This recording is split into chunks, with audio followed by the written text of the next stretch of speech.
결국 우리가 던진 질문은 하나였습니다. 열등감이 정말 나를 성장시킨 걸까? 아니면 나는 그 열등감을 감추기 위해 평생 방어만 하고 있었던 걸까? 오늘은 소개해드릴 책의 핵심 주장에 대해 조금 비판적으로 이야기해보려고 합니다. 이 책이 말하는 핵심은 대략 이겁니다. 열등감은 결함이 아니다. 열등감은 사람을 여기까지 끌고 온 힘이다. 처음 들으면 그럴듯합니다. 열등감 때문에 더 노력하고 더 성장하고 더 나은 사람이 되려고 한다는 말이니까요. 그런데 저는 여기서 한번 멈춰야 한다고 봅니다. 왜냐하면 이 말은 너무 쉽게 멋있어 보이기 때문입니다. 열등감은 성장의 동력이다. 상처는 힘이 된다. 결핍이 사람을 만든다. 이런 말들은 듣기에는 좋습니다. 그런데 너무 뻔합니다. 진짜 중요한 질문은 따로 있습니다. 열등감이 정말 사람을 성장시키는가? 아니면 사람을 더 비틀리게 만들 수도 있는가? 우리가 나눈 토론의 출발점은 바로 여기였습니다. 열등감이 있다고 해서 무조건 성장하는 것은 아닙니다. 어떤 사람은 열등감 때문에 더 노력합니다. 그런데 어떤 사람은 열등감 때문에 허세를 부립니다. 어떤 사람은 반항적으로 굴고 어떤 사람은 아예 무기력해집니다. 또 어떤 사람은 나는 원래 관심 없어라며 시도 자체를 피합니다. 그러니까 진짜 핵심은 열등감 자체가 아닙니다. 열등감을 어떻게 다루느냐입니다. 그런데 여기서 또 흔한 말이 나옵니다. 열등감을 잘 다루면 성장하고 잘못 다루면 왜곡된다. 이 말도 맞긴 맞습니다. 하지만 너무 뻔합니다. 저걸 누가 모릅니까? 그래서 우리는 더 깊게 들어갔습니다. 열등감을 잘못 다룬다는 게 도대체 뭘까? 그때 나온 말이 가짜 우월감입니다. 가짜 우월감이란 진짜 자신감이 아닙니다. 속으로는 불안하고 약하다고 느끼는데 그걸 들키기 싫어서 일부러 강한 척하는 태도입니다. 예를 들어 이런 겁니다. 공부를 못할까봐 두려운 아이가 있습니다. 그런데 나는 못할까봐 무서워라고 말하지 않습니다. 대신 이렇게 말합니다. 나 원래 공부 안 해. 저런 거 왜 함? 노력하는 애들이 더 찌질해. 겉으로 보면 건방지고 반항적입니다. 하지만 안쪽을 보면 실패가 두려운 겁니다. 또 어떤 사람은 무시당할까봐 먼저 비꼽니다. 약해 보일까봐 일부러 센 척합니다. 인정받고 싶은 마음이 큰데 그걸 들키기 싫어서 관심 없는 척합니다. 이게 우리가 말한 가짜 우월감입니다. 강해서 강한 척하는 게 아닙니다. 약하다고 느끼기 때문에 강한 척하는 겁니다. 그런데 여기서 또 중요한 반론이 나왔습니다. 약해 보이면 뭐 어때?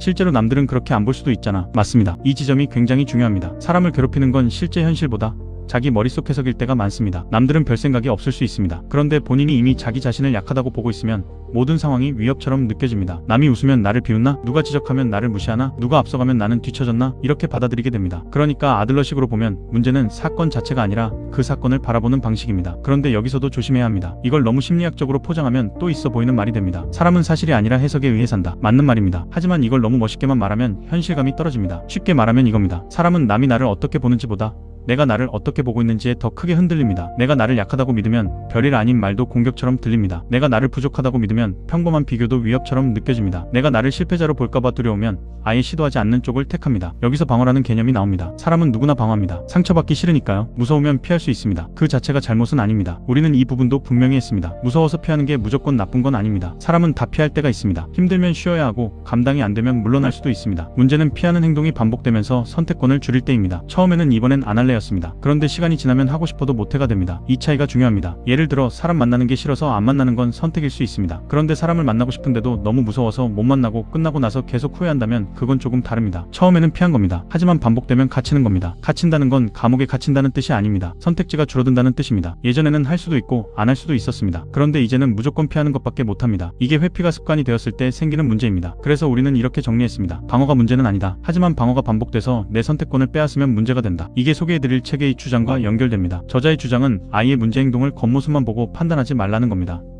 게으른 아이를 그냥 게으르다고 보지 말라. 반항하는 아이를 그냥 버릇없다고 보지 말라. 허세 부리는 아이를 그냥 잘난 척한다고만 보지 말라. 무기력한 아이를 그냥 의지가 없다고만 보지 말라. 그 행동 뒤에 무엇이 있는지 보라는 겁니다. 혹시 실패가 두려운 건 아닌가? 혹시 무시당할까봐 먼저 공격하는 건 아닌가? 혹시 약해 보이기 싫어서 센 척하는 건 아닌가? 혹시 인정받고 싶은데 거절당할까봐 관심 없는 척하는 건 아닌가? 이런 질문을 던지는 것이 이 책의 핵심에 가깝습니다. 그런데 여기서도 우리는 비판을 했습니다. 이 주장이 같이 있으려면 구체적이어야 합니다. 그냥 열등감은 성장의 힘입니다 라고 말하면 너무 뻔합니다. 그냥 상처를 잘 다루세요 라고 말하면 자기계발서 문장처럼 들립니다. 그냥 아이를 이해하세요 라고 말하면 누구나 할 수 있는 말입니다. 진짜 중요한 건 메커니즘입니다. 왜 어떤 아이는 열등감 때문에 노력하는가? 왜 어떤 아이는 열등감 때문에 허세를 부리는가? 왜 어떤 아이는 실패가 무서워서 게으른 척하는가? 왜 어떤 아이는 약해 보이기 싫어서 반항하는가? 이걸 구체적으로 설명할 때 책의 가치가 생깁니다. 반대로 이 설명이 부족하면 책은 있어 보이는 말만 하는 책처럼 느껴질 수 있습니다. 그리고 우리는 또 하나 중요한 결론에 도착했습니다. 이런 미성숙한 방어를 보이는 사람과 무작정 엮이면 안 된다는 겁니다. 허세, 비꼼, 반항, 공격성이 반복되는 사람은 주변 사람을 지치게 합니다. 그 사람이 왜 그런지 이해하는 건 도움이 됩니다. 하지만 그 사람을 내가 고쳐줄 필요는 없습니다. 이해와 책임은 다릅니다. 저 사람은 열등감 때문에 저러는구나라고 이해할 수 있습니다. 하지만 그러니까 내가 받아줘야 한다는 뜻은 아닙니다. 오히려 이해하면 덜 휘말릴 수 있습니다. 예를 들어 누군가 나를 비꼽니다. 그때 바로 내가 뭘 잘못했나?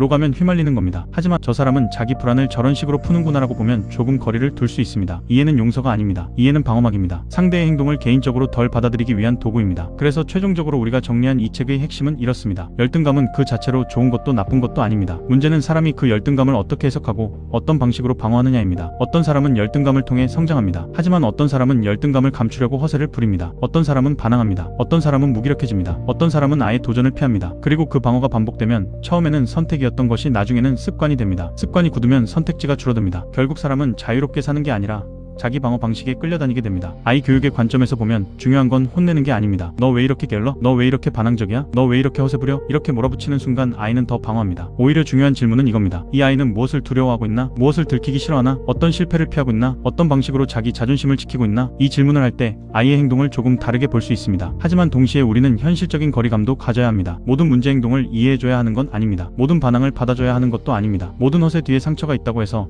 그 허세가 정당화되는 것도 아닙니다. 이해는 필요하지만 경계도 필요합니다. 그래서 이 책의 주장을 가장 현실적으로 바꾸면 이렇게 말할 수 있습니다. 열등감은 결함이 아니다가 핵심이 아닙니다. 열등감은 성장의 힘이다도 너무 뻔합니다. 진짜 핵심은 이겁니다. 사람은 자기 약함을 견디지 못할 때 이상한 방식으로 강한 척한다. 그 강한 척이 허세가 되고 반항이 되고 무기력이 되고 회피가 됩니다. 그러니까 사람을 볼 때 겉모습만 보면 놓칩니다. 하지만 그렇다고 모든 행동을 감싸줄 필요도 없습니다. 이해하되 휘말리지 않는 것, 원인을 보되 책임까지 대신 지지는 않는 것, 상처를 보되 피해를 허용하지 않는 것, 이게 우리가 이 책의 주장을 두고 나눈 토론의 결론입니다. 정리하면 이렇습니다. 열등감은 사람을 성장시킬 수도 있습니다. 하지만 그냥 두면 사람을 비틀리게 만들 수도 있습니다. 허세와 반항은 강함의 증거가 아니라 약함을 들키기 싫은 마음일 수 있습니다. 회피는 잘못이 아니지만 반복되면 선택권을 줄일 수 있습니다. 미성숙한 사람을 이해하는 건 도움이 되지만 그 사람을 구원할 필요는 없습니다. 그리고 이 책이 정말 좋은 책인지 아닌지는 결국 이 뻔한 말을 얼마나 구체적으로 풀어내느냐에 달려 있습니다. 열등감은 힘이다. 이 말만 하면 궤변처럼 들릴 수 있습니다. 하지만 열등감이 어떻게 허세가 되고 반항이 되고 회피가 되는지를 제대로 보여준다면